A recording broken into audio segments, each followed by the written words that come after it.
Welcome back. At this time, we'll have our public comment period. Currently, we have the pleasure of Ms. Florence Fee, Executive Director of NHMH, in person and presence. If you'd like to go ahead and give your public comment.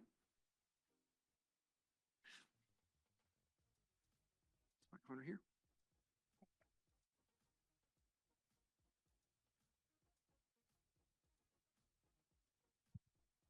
Hello, my name is Florence Fee. I'm Executive Director of NHMH, which stands for No Health Without Mental Health. Thank you for allowing me to make a brief statement. So I represent the part of the public that encompasses mental health patients, families, caregivers, and mental health advocates. And we believe mental health policymakers as well.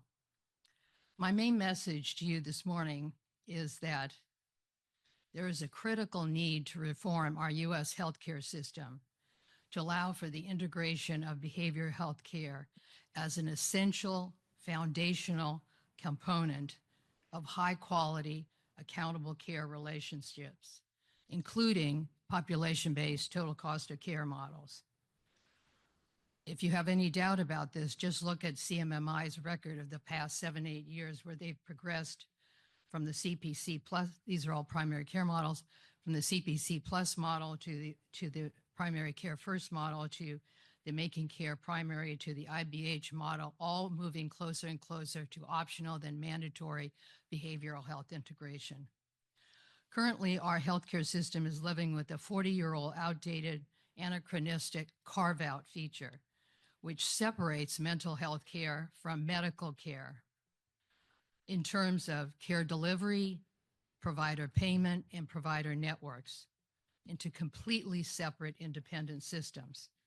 This may have made sense 40 years ago, but today, in today's world, with the prevalence of mental health care, mental health needs as we have it, is so high, 50% of the U.S. adult population has a mental health condition, and half of them get no mental health care at all. So this carve-out system makes no sense. It's hurting us terribly on an individual patient level, and certainly at a population and a societal level. It is resulting in poor medical and behavioral health outcomes for Americans, greatly increased total health care costs, and frustrated, burnt out providers, as well as dissatisfied, sicker patients. And yet, in its October 2024 RFI to identifying a path to maximizing participation in PBTCOC models, there was not a single reference to the essential critical role of the integration of behavioral health in Medicare primary care accountable care relationships, hence why I'm here today.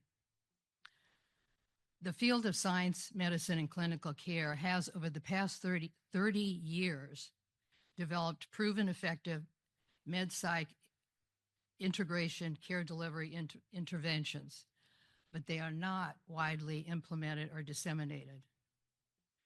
What we need right now are increased financial incentives for practices that require accountability in order to build integrated care delivery into existing value-based payment models. Secondly, we need consensus quality measures on behavioral health and behavioral health integration, including predictability and stability of these quality measures. Moreover, we need to involve patients, caregivers, and clinicians in the design of new behavioral health integration and care delivery models and in the monitoring of their outcomes. For instance, behavioral health integration models will need to be modified for different health systems and different health populations. And we have repeatedly learned from past studies and model development that nothing is going to work unless patients, caregivers, and frontline providers are involved in the future. So this is not an aspirational vision for the future. It's an urgent, critical, present need.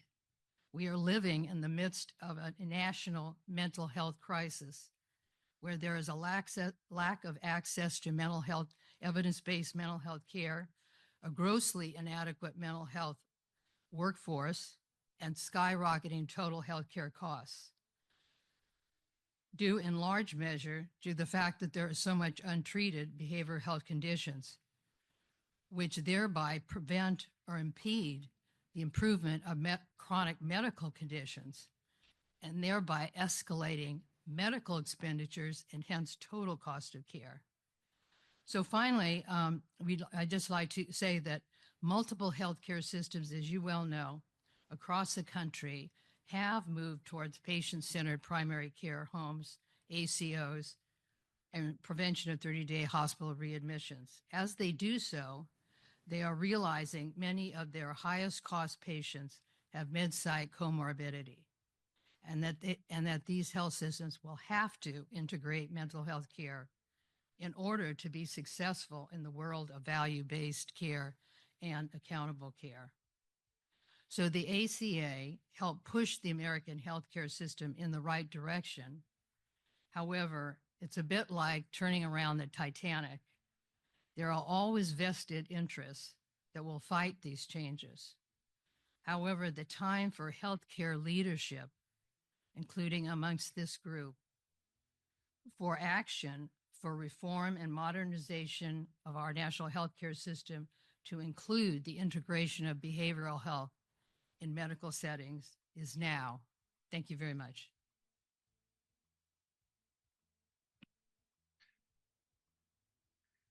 Thank you very much. Appreciate your time, Florence. Now I will check in and just confirm there are no one else signed up to give a public comment. Is anyone else here present interested in public comment? No. Okay, hearing none, I'll say that the period of public comment is ended and pass the baton to Jay. Thank you, Lee. As you know, PTAC will issue a report to the Secretary of HHS that will describe our key findings from this public meeting on reducing barriers to participation in population-based total cost of care models and supporting primary and specialty care transformation. We now have time for the committee to reflect on what we have learned from our sessions today and yesterday. So committee members, I'm going to ask you to find the potential topics for deliberation document tucked in the left upper pocket of your binder. And also, we know what to do if you have a comment. Just, raise your nameplate or raise your hand. And then I know, do we have our individuals? I can't see anybody on the screen. Is it? Josh is on? And okay, it's like, oh, there we go. Great. So who wants to go first? And if nobody raises their hand or placard, I'll just call on you. So Josh, you got a minute? I have 60. No, yeah, I have a minute.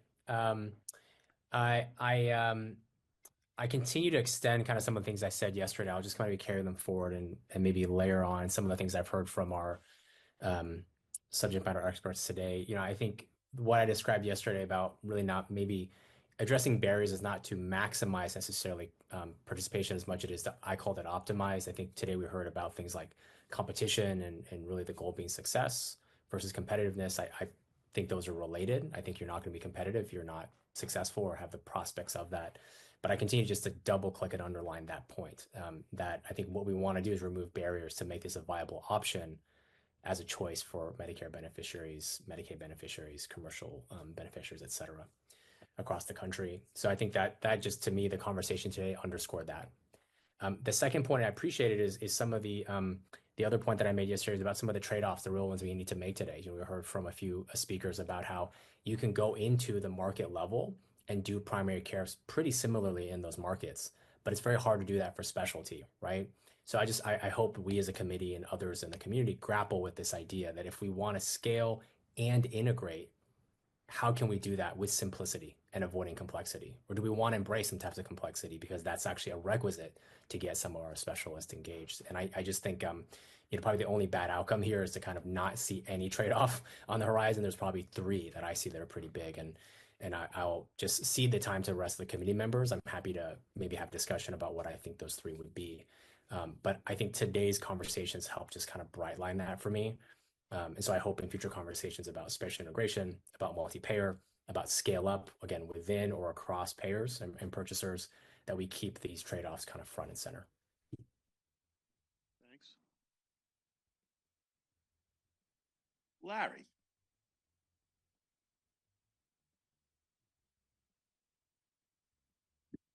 Well, in addition to what I said yesterday, probably the biggest thing that's going around in my mind, permeated most of our discussions today. And I keep asking myself a question. It's clear that CMS doesn't really want the financial responsibility to continue the way it has. But who does it want to bear it? Insurance companies or providers? I think the theme that came out earlier today was you have Medicare Advantage. Well, that's insurance plans that are bearing the responsibility for the financing of care and treating the providers the same way they do in commercial plans on fee for service. Or do we want MSSP where provider organizations are actually bearing the financial risk, or do we want both? Is that the new world that we're going to have both of those? No traditional Medicare, but providers bearing risk or insurance companies continuing to bear risk. And we were formed in the first place hoping that there would be a groundswell of providers coming up with value-based models. So I'm wrestling with this because I think if we want this to happen, then certain things have to be set into motion to make sure they happen.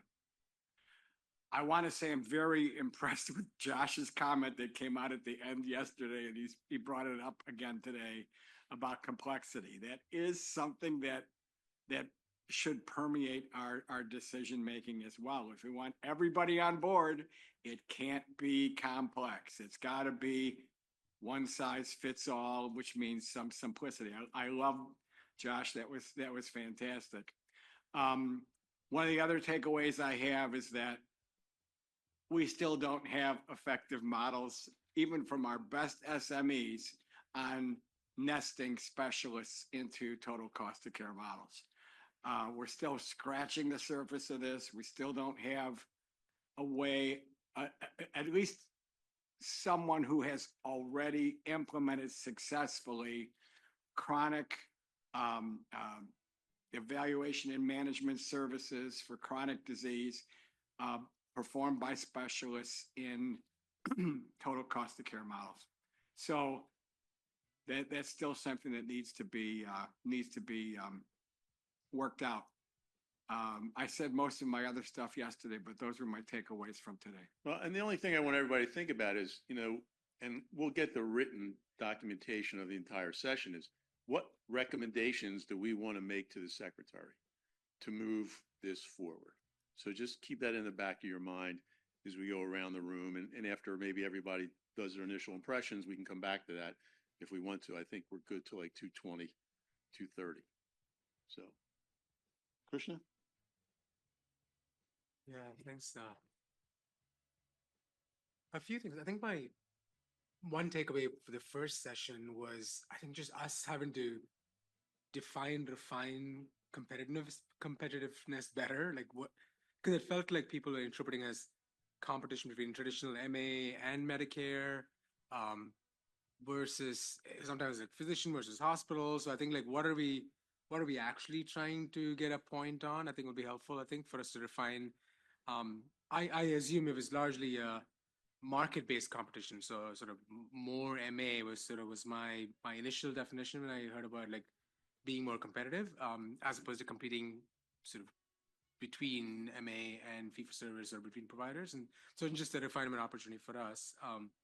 From a insight perspective, I liked one of the panelists on like figuring out value-based care during graduate medical education. I thought that was an interesting, like how do we make that the new model of education, or at least include that in the early in the process. I thought was fascinating there. And then from a smaller ACO, the sort of a financial hurdle, making sure that's lowered as well, because we obviously want more participation from independent providers. So anyways, those are things that stood out for me. Thank you. We'll go Lee and then Walter. Okay, these are just points that struck me throughout the two great conversations we had today. I'll try to put them together in a way that makes sense and kind of holds together. But first, I really appreciated the comment early this morning just about MSSP is the mechanism. I mean, maybe the CMMI pilots are where we learn new things and test out theories, but MSSP is the chassis that we should be driving value-based care on. And that was, I think, powerfully said. We did hear about there are ways we should think about making MSSP a bit more simple. There's a simplicity idea, whether it's possible or not, but at least make MSSP to those trying to operate within it perhaps more simple. But then I was struck by that. It's blurred with MIPS. We need to get back to the idea of making MIPS much less palatable and MSSP more palatable as an option to tip over to that magic 40 or 50% number that we've heard today. We did hear that regarding the comparison of MSSP and MA, each has two significant flaws that could be fixed with policy choices that would make them stronger. First of all, for MA, we want to fix the STARS bonus issues that, and the risk adjustment issues particularly, that could be gamed, and that goes towards leveling the playing field. And then for MSSP, we want to fix the constant ratcheting and regressing to the mean that takes away your savings.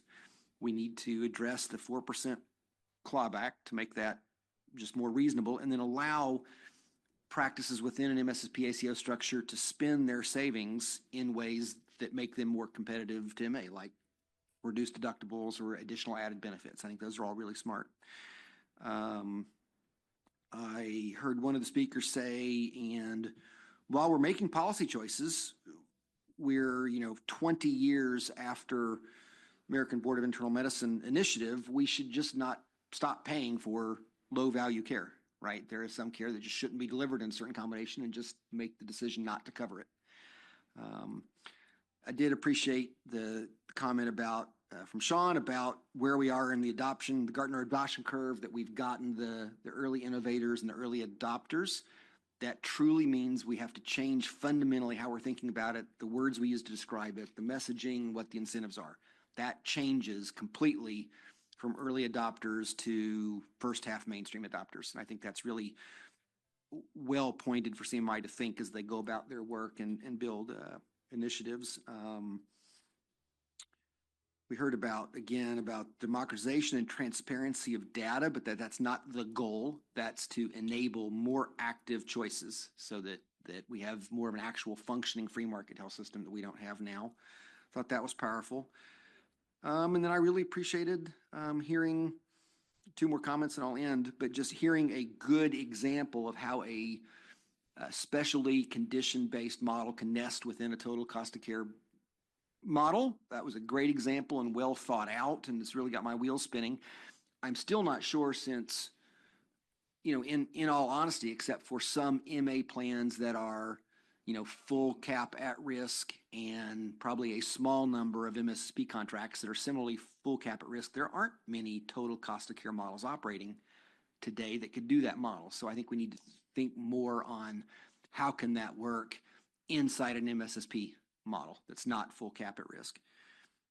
And then lastly, the brilliant idea someone mentioned about a model, the next best population to move to value-based care would be those in GME training, and how to build a model.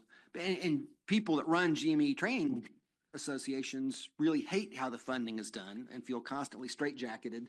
And so it may be a sweet alignment of forces that a model offering value-based would fundamentally change the culture of those being trained and allow for more or better funding for the types of physicians the community needs where that's done. So I thought that was a great comment. Walter?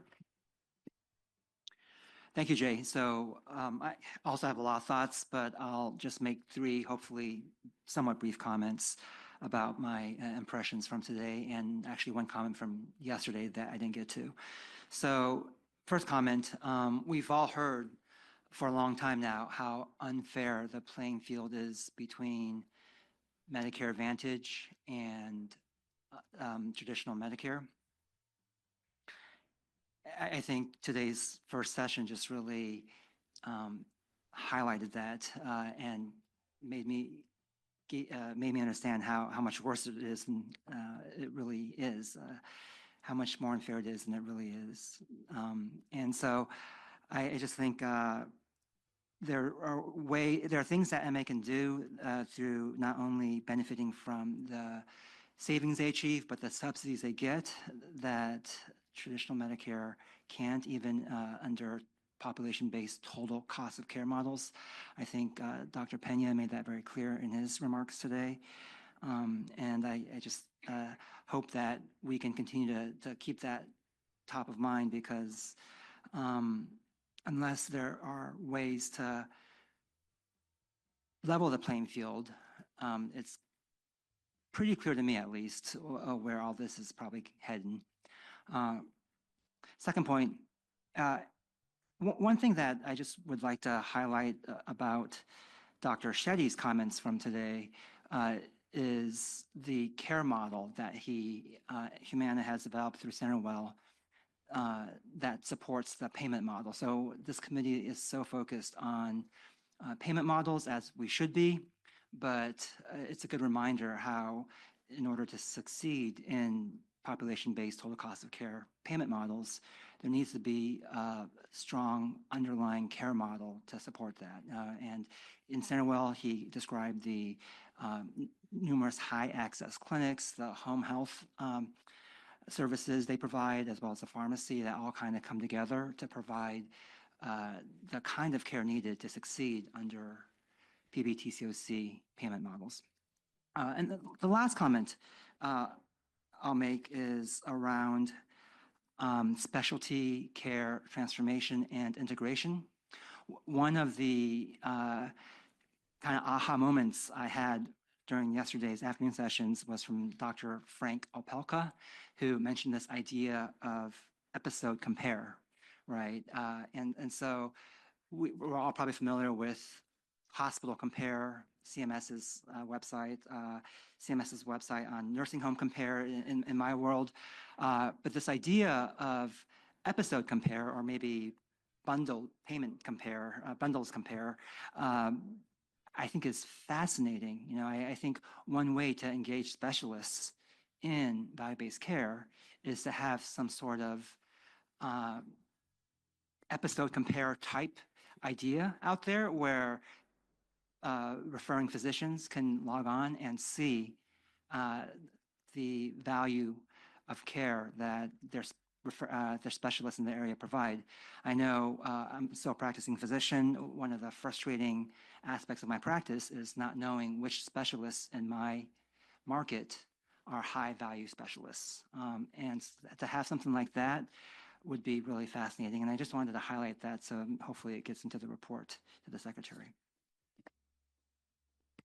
Jim, and then we'll go back to Josh. You know, I think we've made a couple of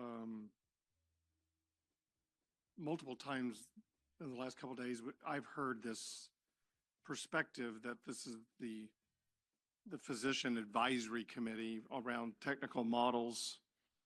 And I can't help but kind of reflect on the comments that some of the physicians that were on the front lines made. And it kind of strikes me over and over again, like a lot of the doctors that are still practicing, and what I remember when I was practicing was this notion of a social contract that we had with our patients. And this idea of Medicare existing to do the most good for the most people.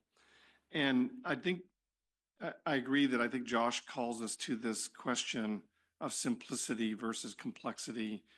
And can we get there from here with with an aspiration of being simple. And the first thing I take away from this is that a lot of our colleagues that are trying to do this really important work of transforming the healthcare system in their lifetimes, over their practice lifetimes, are really doing a lot of work around portfolio management of the payer sources that they get in order to stay in business. And this is kind of how we got started with this meeting, which is to get our heads around in the game around what the business models are for providers who are caring for or frontline caring for the patients.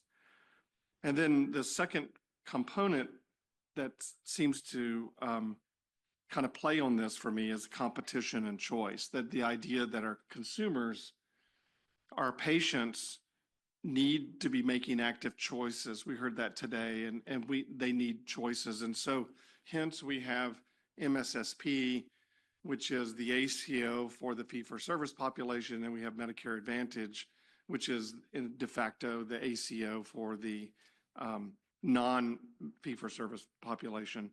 But to me, that's going to land in this larger economic issue, which is the global budgets, healthcare budget from a government. How much can the population be willing to pay for Medicare patients to get healthcare? So I think that's going to be a global budget, whether that's for MSSP or for Medicare Advantage. So I think that the products, the way I'm thinking about it, the products for accountable care, value-based care, population-based total cost of care are going to kind of be both MSSP and Medicare Advantage, because that enables choice. That satisfies that one requirement.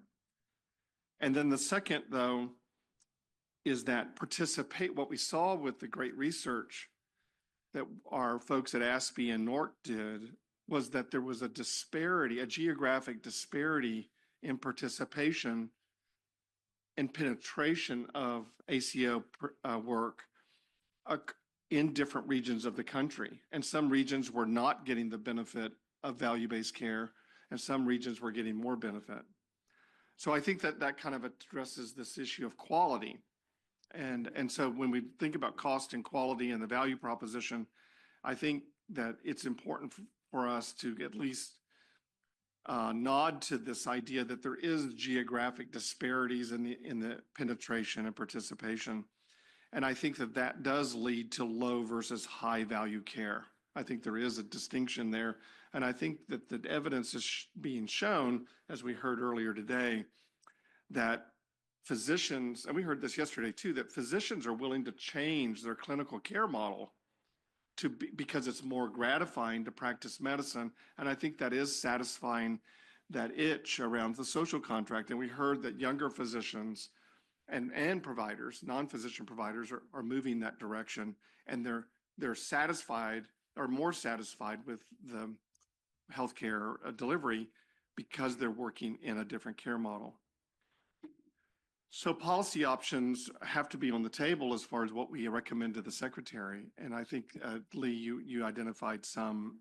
I thought our last speaker, the public, around integrating behavioral health has got to be one of the things that we write to the secretary, that's got to be part of a policy option, whether that's and incentivizing somehow that gets integrated. So I won't reiterate the policy options that need to be kind of considered for strengthening MSSP, which is our purview here. So I think that's the last thing I'll point out is that one thing I picked up with regard to quality is that we had heard yesterday around patient goal attainment being one of the really key innovations that we might consider as a quality measure that's shared between all payers, as we consider what makes a quality accountable care organization or a provider network. So I'll leave it there. Lindsay? Yeah, thanks, Jay.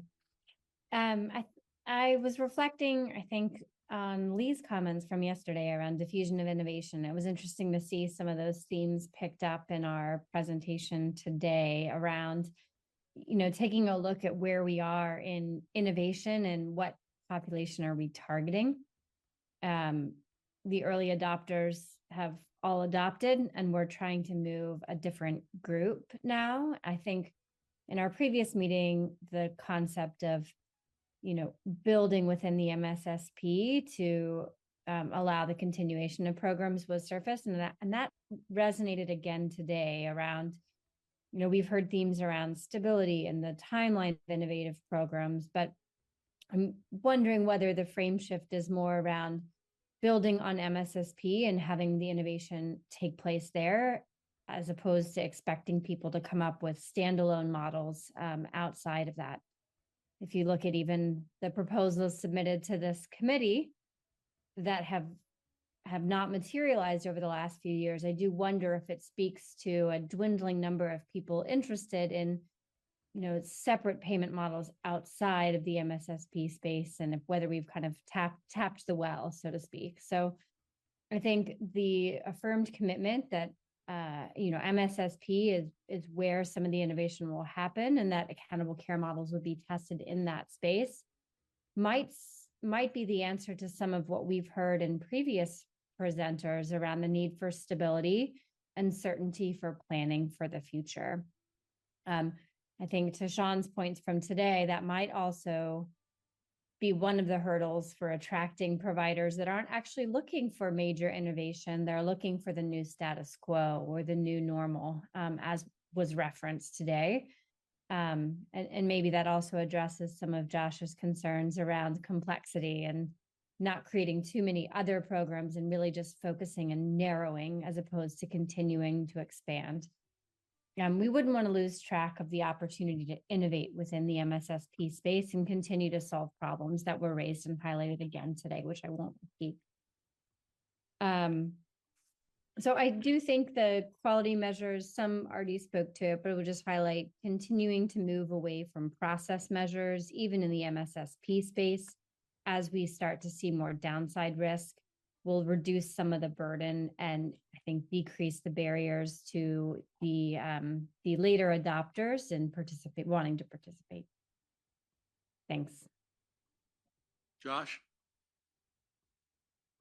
Yeah, when Jay says, "Come on, give us recommendations," I try to step to it. No, it's a great reminder, Jay, and I think just actually getting a chance to hear the other committee members reflect. I mean, I go back to that idea of we heard from an SME today about how you can think of population-based total cost of care models doing different things, but it's probably a better tool for certain things than others, right? Lowering spending versus an allocation under a fixed price or a fixed amount of spending.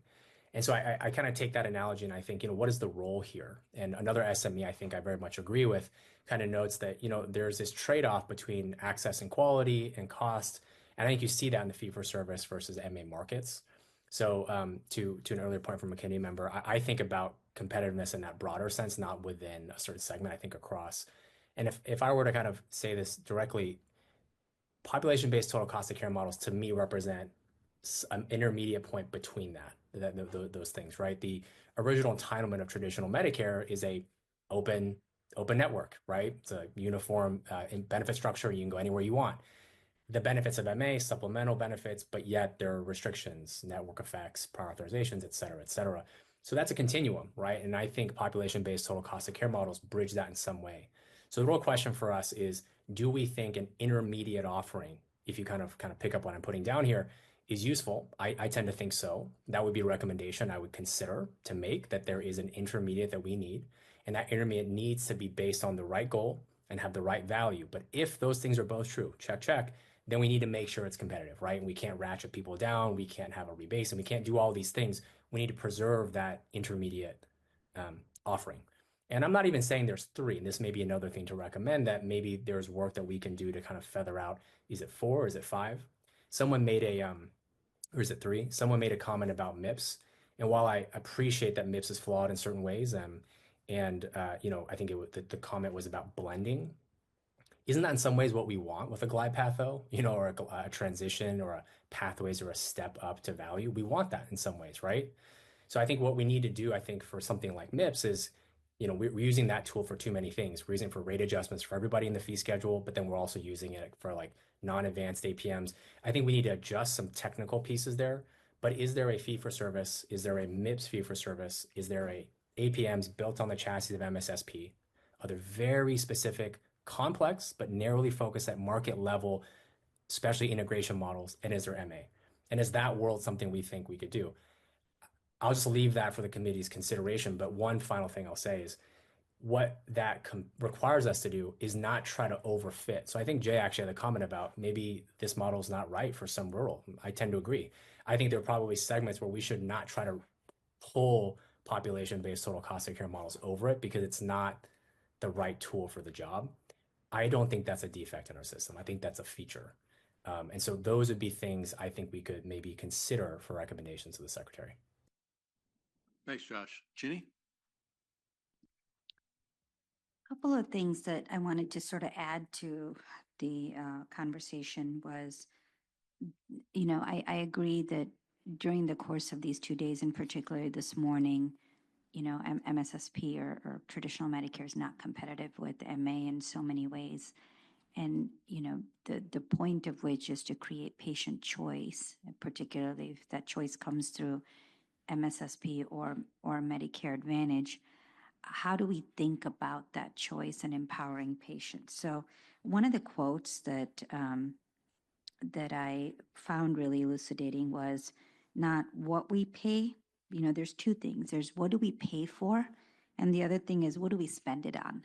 So you think about the financial model, but the operational model. And in a lot of ways, yes, MA wins in the financial model, but to be honest, it wins in the operational model, right? Because there's creativity that can have a physician like Dr. Shetty and his organization be able to do what they did and reinvent the care design. And that's much harder to do, whether it be utilization or other things in traditional Medicare. And so that's, even when you're taking risk, that's one of the issues. The other thing that struck me was Dr. Shortell talking about low value care being about 100 billion, possibly 300 billion. What it tells you is that as much as we struggle to find the pennies at the end of the trail, there's still money that is low value care. And that's a lot of money. 100 billion is a lot of money. 300 billion is a lot of money. And so I think, it's important to pull ourselves back and say, we're fighting really hard to sort of find these pennies and these margins for patients who are very high, very sick and high acuity care, but there's still a lot of money spent on low value care. And then lastly, I'll say one of the coolest things was Dr. Koenig talking about orthopedics and, some of the redesign he's doing and coming from a multi-specialty group where a lot of that was done in value-based care, the ability to maybe use the chassis we have and find a way to include specialists in, and one of the things that struck me about that was, we've all talked about, there's obviously the bundles and we've talked about nested models, but having flexibility regionally or pushing that sort of flexibility down to the region when it comes to things like cardiology, orthopedics, or high specialties, because specialty care is very regionally mediated in competition, right? Some places like Chicago, there's 5 different cardiology groups with 40 cardiologists in each that one can pick from. You go to rural areas, there's 2 cardiologists and they belong to the same group and you can't really pick. So how do you make that work in value-based care? And so do you bundle that? I think that kind of flexibility that goes more regionally is really important when it comes to specialty care. And I feel like that's one of the things he highlighted.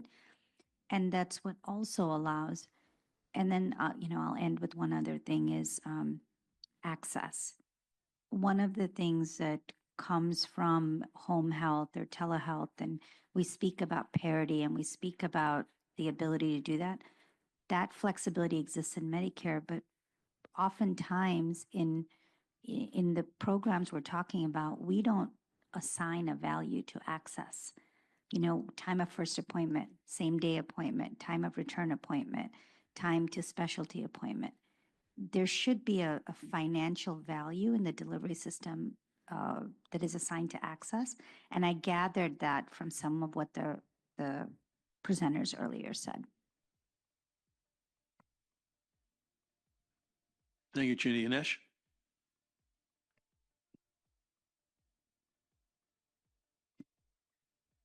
This will pull down maybe a little bit of what I've heard Josh say as well as Chinni, is to have that middle model from the fee for service to the fully total cost of care Medicare Advantage side, something in the middle.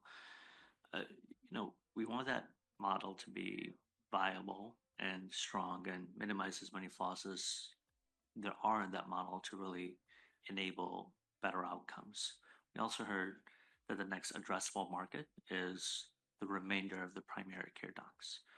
We also heard that there's a 13-to-1 ROI in investment in primary care. So this may sound simplistic, and maybe it is, but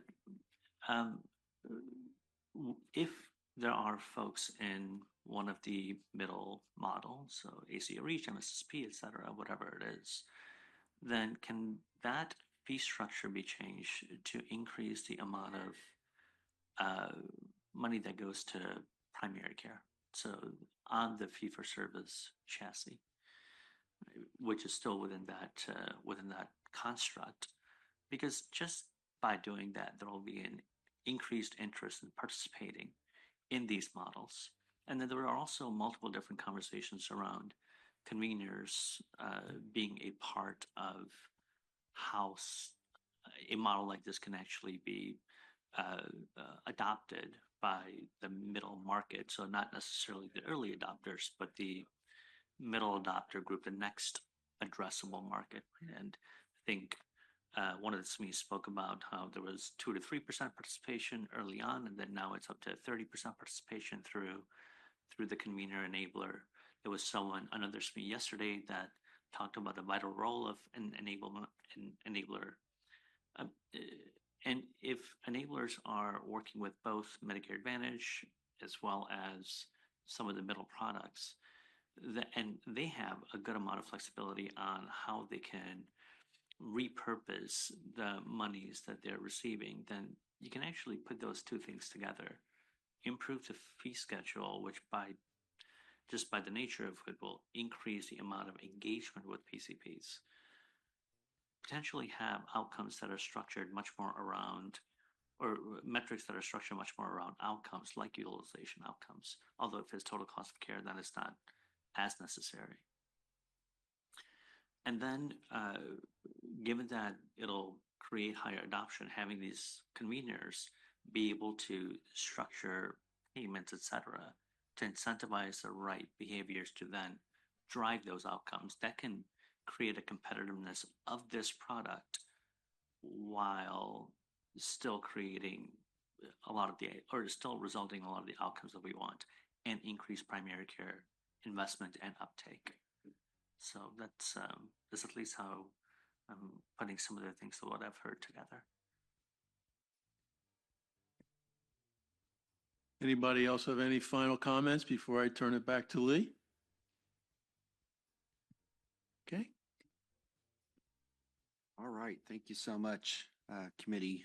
Amazing meeting. We heard some really incredible and innovative thoughts and insights. And I think we've served up rich grist for the report of the secretary that I'm looking forward to helping craft. Want to check with staff, see if there's any clarifying questions or other issues for the committee. Okay, seeing none, I want to thank everyone for participating today, expert presenters, panelists, my PTAC colleagues, and all those listening in on the live stream. We explored many different topics regarding reducing barriers to participation in population-based total cost of care models and supporting primary and specialty care transformation today. Special thanks to my colleagues at PTAC. On PTAC, there was a lot of information packed into the 2 days, and I appreciate everybody's active participation and thoughtful comments as always.